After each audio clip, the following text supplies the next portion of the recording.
monarchy will be shifting in a slightly different direction. I think it's safe to say that change is... The document was already waiting on the table. King Charles had chosen the residence, approved the transfer, and prepared to give Camilla permanent control of one of the monarchy's most symbolically important royal homes.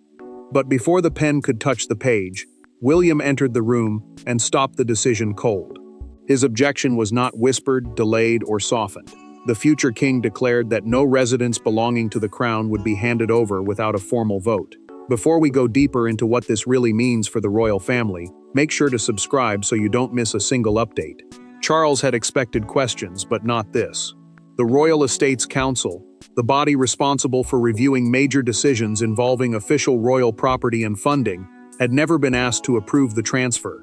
William knew why that mattered. The residence was not simply a grand home. It carried ceremonial authority, housed the sovereign's working household, and represented continuity between reigns. William stepped closer and placed his hand over the unsigned authorization. The gesture was calm.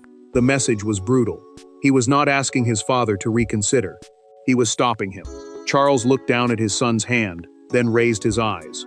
The king said nothing. He had believed his authority would settle the matter. Instead, the prince had drawn a line across it. Camilla knew nothing until an aide found her in the corridor. She had already discussed staffing, renovations, and how the household would operate. Then the message came. William had blocked the transfer. The queen consort stopped walking. She dismissed the aide, entered a room, and closed the door without a word. Humiliation arrived before anger. William carried more than an objection. He produced a constitutional briefing, a formal document explaining the legal and financial limits surrounding royal decisions, showing that permanent control could not be granted privately, while security, maintenance, and ceremonial costs remained tied to crown funding. The transfer would affect future reigns and the next sovereign's authority. Silence was impossible. Anne had not been informed. Neither had several family members whose approval Charles would later need. Only a narrow circle had seen the authorization, and William feared secrecy had been essential to the plan. The decision had not merely been rushed, it had been protected from challenge. Yet procedure was only the surface. William believed the late queen had left a promise concerning the residence. He intended to confront Charles with her exact words, but before he could reveal what the monarch had demanded, he first had to face the painful truth about why his father wanted to give Camilla the residence so badly. Behind the argument over walls, keys, and signatures were three people fighting for three entirely different futures. Charles saw the residence as the final proof that his wife had been accepted. Camilla saw it as protection against the day her husband could no longer defend her. William saw the same building as something inherited in trust, not a private gift, but a symbol that belonged to the crown beyond any marriage, grievance, or personal promise. Charles carried the deepest personal wound. For years, he had watched Camilla perform royal duties while still sensing resistance around her. Crowds applauded. Officials bowed. Yet acceptance often seemed conditional, as though one change in power could leave her exposed again. Giving her the residence would be more than an act of generosity. It would be his strongest declaration that she was not a temporary figure beside the sovereign, but a permanent part of the monarchy he had built around her. William understood the emotion, but he feared the precedent. The prince knew that every private arrangement made now could become a burden during his own reign. A royal asset was not simply a valuable property, it was a home held by the crown for official use across generations. Once personal promises began reshaping those boundaries, the future king believed every limit would become easier to break. Charles saw that resistance as a rejection of his marriage. William saw the transfer as proof that affection had begun to overpower judgment. Neither man believed he was betraying the other. Yet betrayal was exactly what both felt. The king believed his son had chosen procedure over family. The heir believed his father had chosen one private vow over the institution they were both sworn to protect. Camilla sat alone with a preliminary floor plan open before her. She studied the marked rooms, then folded the document and returned it to its folder. Her anger was real, but fear ran beneath it. William's intervention had exposed a truth she had tried not to face. Her security might last only as long as Charles remained strong enough to guarantee it. Catherine had understood that danger before the confrontation began. During a private conversation, William admitted that challenging his father could cause lasting damage. She did not tell him what to do. Instead, the princess warned that silence would become consent once the transfer was signed. Her words stayed with him when he entered the office. Months earlier, Charles had made Camilla a personal promise. After she confessed her fear of being left without a secure royal home, he assured her that she would always have one. The transfer was his attempt to keep that intimate vow. But Anne recognized William's demand for a vote. She had heard the same warning during a recorded private conversation with the late Queen, one Charles never knew had taken place. And when she finally opened the sealed account, the family dispute became a battle over the monarch's final boundary. The crisis had not begun with William's hand covering a document. It began years earlier, during a private evening at Windsor, when the late Queen summoned Anne after a tense family dinner. No courtiers remained in the room. No announcement followed. Yet before the Princess Royal left, the monarch had made one instruction unmistakably clear. Residences attached to the sovereign's office were never to become rewards for personal loyalty, no matter who sat on the throne. The distinction mattered more than anyone at that dinner understood. Privately owned royal homes could be inherited, gifted, or placed into family trusts. An official residence was different. It existed to support the work of the sovereign, and its costs, staff, security, and ceremonial purpose extended beyond one reign. The Queen feared that once those boundaries were weakened, personal affection could quietly become permanent institutional obligation. Anne listened without interrupting. Her mother did not speak with bitterness, nor did she attack Camilla. Instead, the monarch asked her daughter to remember one principle: generosity must never be confused with ownership. The Princess Royal understood that this was not casual advice. It was a warning meant for a future crisis. That warning had been triggered only hours earlier. During dinner at Windsor Castle, Camilla had spoken about establishing a permanent household in the Queen's official residence. Charles answered without hesitation. When the authority became his, he said, he would make certain it happened. The late monarch heard every word. She placed her glass down, looked directly at her son, and ended the conversation before anyone could soften what had just been promised. Later that night, the Queen admitted in a recorded private conversation with Anne that her concern was not personal hostility toward Camilla. Her fear was much larger. If royal property became compensation for emotional wounds, then every private reassurance could eventually demand public funding, permanent staffing, and protection from future sovereigns. The monarch acted immediately. She dictated a short memorandum, a formal written instruction preserved for official reference, and then added one handwritten sentence of her own. No permanent reassignment of the residence, she wrote, should occur without collective consultation and recorded approval. Anne kept a certified copy. She never used it while her mother lived because no transfer had yet been attempted. Charles received only a general warning that the property must remain available for official duties. He was never told that the Queen had specifically rejected granting it permanently to any consort without a vote. Now the hidden record had become impossible to ignore. Anne placed the document before William and explained its origin through her documented account of that Windsor conversation. He read the handwritten line twice, closed the folder, and refused to let palace officials carry the confrontation for him. With the late Queen's words in his possession, William walked toward his father's private office, knowing that one sentence could stop the transfer and fracture the family. There were no advisors between them when William returned to the king's office. Charles stood beside the desk, with the authorization still unsigned. His son entered carrying the late Queen's memorandum, closed the door, and placed the page beside the transfer order. What followed was not a constitutional lecture. It was a confrontation between a father determined to protect his wife and an heir refusing to inherit the consequences of that protection. William spoke first. He told Charles that the residence belonged to the crown, not to any one marriage or reign. It was supported through official structures, which meant its staff, security, upkeep, and ceremonial role were tied to the monarchy itself. That made the transfer more than a private act. It would bind those who came after them. Charles did not retreat. The king argued that sovereigns had always held authority over royal households. He insisted that Camilla's permanent use of the property would not remove it from the crown. In his mind, the arrangement would protect both the residence and his wife. He saw stability. William saw a precedent that could not easily be reversed. The prince pushed the unsigned order back across the desk. "You cannot give away what you hold in trust." Charles's expression changed at once. He accused his son of confusing guardianship with disobedience.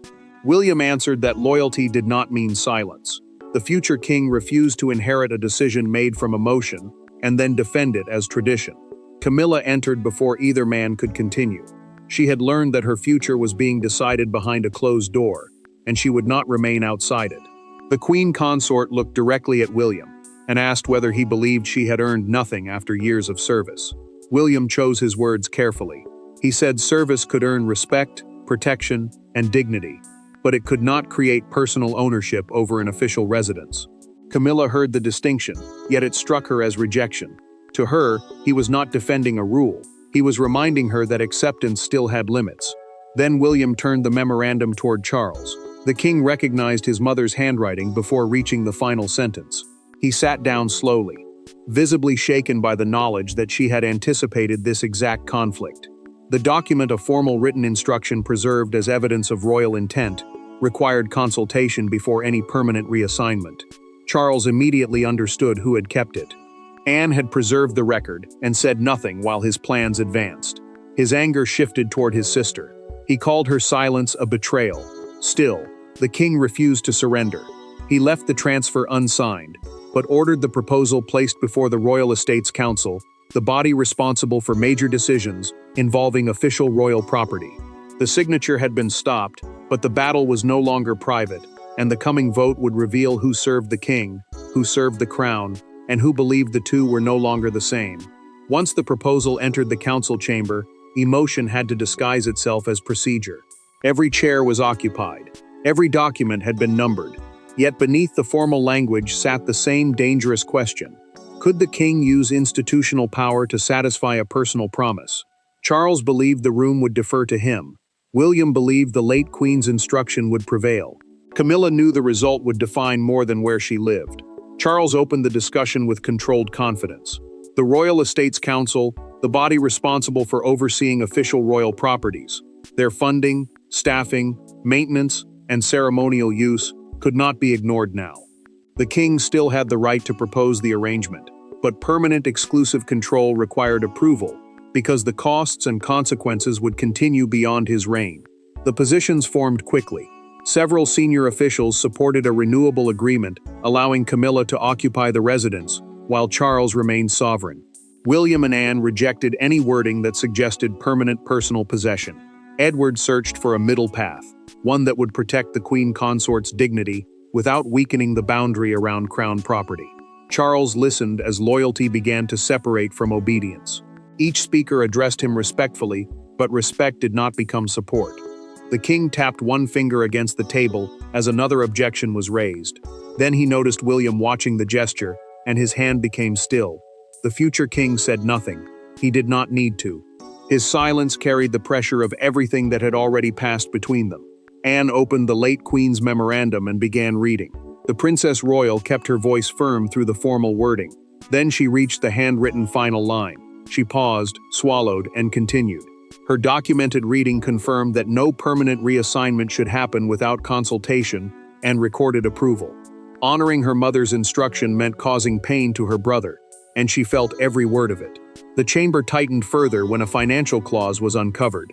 The original transfer would have placed long-term renovation, staffing, and security costs under crown funding, even if Camilla later stopped carrying out official duties. What had been presented as a housing arrangement now looked like a permanent obligation imposed on future reigns. William finally offered a compromise.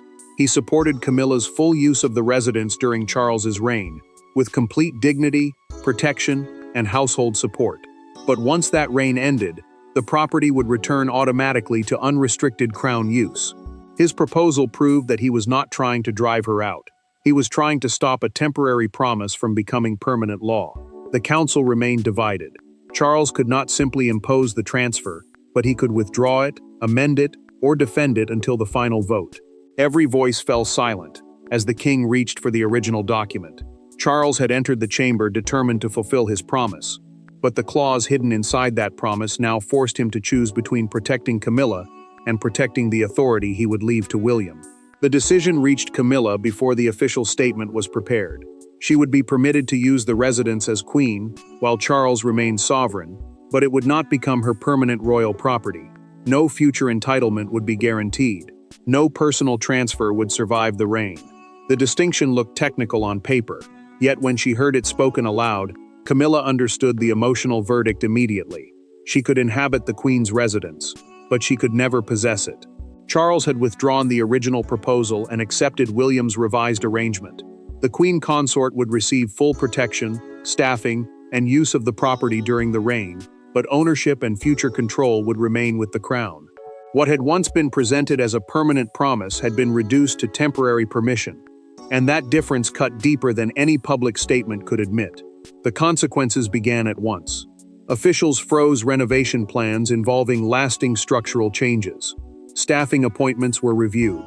Documents describing the residence as Camilla's future private home were recalled and rewritten.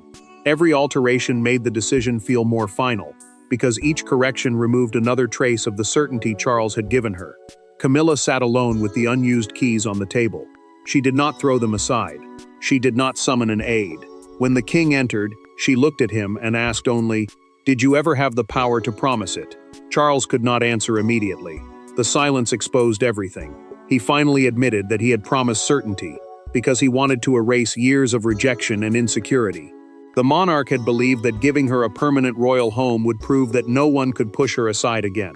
Camilla listened, then told him that a promise made without the power to keep it had offered comfort at first and humiliation in the end. William soon learned how she had interpreted the result. The prince was told through a private palace briefing that Camilla believed he had used procedure to define her publicly as temporary. That accusation unsettled him. He had protected the institution, but he now understood that victory on paper could still leave a wound powerful enough to poison the family. Catherine responded before the damage hardened. In a private written message, the princess explained that the vote had never been intended to remove Camilla from royal life. She acknowledged the cruelty of belonging to a system where every home, title, and privilege could become a reminder that acceptance had legal limits. Camilla read the message twice but sent no reply. Instead, she requested a private meeting with William. No Charles, no advisors, no prepared statements. The council had settled the property question, but behind a closed door, William and Camilla were about to decide whether the family could survive the meaning each had attached to it. William expected anger when he entered the private drawing room. Instead, he found Camilla standing beside a cold fireplace with no aides, folders, or prepared arguments between them. She did not ask him to reverse the vote. She asked whether he had ever intended to let her feel secure within the monarchy. His answer would determine whether the dispute ended as a constitutional correction or hardened into a personal rupture that neither Charles nor the crown could repair. Camilla made one condition before they began. Nothing said in that room would be carried through secretaries, legal advisors, or palace statements. William agreed. For the first time since the crisis began, they would speak without institutional language protecting them from the truth. No Charles between them, no council to blame. Only two people forced to admit what the residents had come to mean. William explained that his resistance had never been about removing her dignity. Once a sovereign used crown property to settle a private obligation, he said, the next monarch inherited more than the expense. He inherited the precedent. The future king would be expected to defend a promise he had never made, funded through an institution that was never meant to serve one marriage forever. Camilla listened, then revealed the fear she had hidden from everyone except Charles. His declining energy, and William's growing authority, had made the future feel uncertain. The queen consort did not know where she would belong when the reign ended, or whether her security would depend on the goodwill of people who had never fully accepted her. The residents had represented protection from that possibility. William did not dismiss the fear. The prince admitted that he had often treated her role as a political reality, rather than a human one. He had focused on rules, consequences, and inheritance, while ignoring what it meant to live beside a crown that could offer status one day and uncertainty the next. He could not give her ownership of an official residence, but he accepted that her future should not depend on affection or shifting family loyalties. Then he offered another path.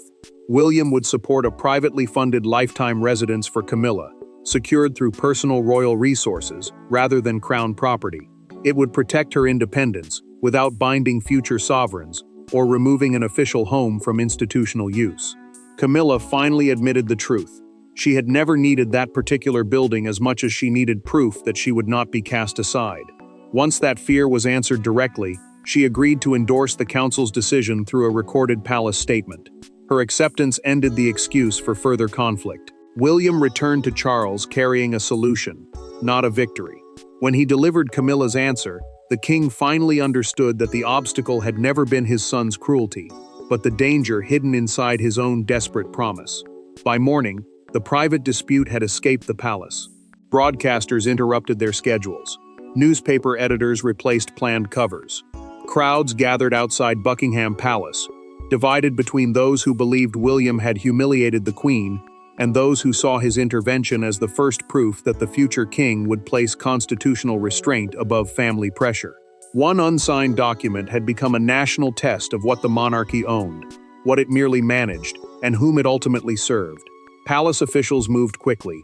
Their formal statement confirmed that Camilla would retain full use of the residence while Charles remained sovereign, but the property itself would stay permanently attached to the crown. The wording stressed continuity, accountability, and unanimous acceptance of the revised arrangement. Yet the explanation did little to calm the debate. It merely gave both sides new language for the same emotional battle. Commentators split almost immediately. Some described William as an heir who had publicly challenged a reigning monarch. Others argued that the prince had acted responsibly by protecting the institution he would one day inherit. One side saw disobedience, the other saw preparation. Between those two judgments stood a family already bruised by what the public was only beginning to understand. Charles unfolded the morning newspaper at breakfast and found the headline waiting for him: William blocks royal home deal. The king folded the page inward before Camilla could see it, but she had already read every word. Neither spoke. His attempt to shield her came too late, just as his original promise had. William faced the noise outside the palace walls. Leaving an official engagement, the future king heard one voice praise him for protecting the crown. Another accused him of humiliating his father. He paused for only a moment, then continued without answering. Duty had given him no clean victory, only a decision that different people would interpret through their own loyalties. The strongest public moment unfolded beside the Victoria Memorial, where a broadcaster explained that private royal property could be inherited, while an official residence remained tied to the sovereign's work and future reigns. An elderly woman in the crowd held a photograph of the late queen and said she would have wanted the rules to survive the people. Her words spread faster than the palace statement. Then Camilla ended the speculation herself.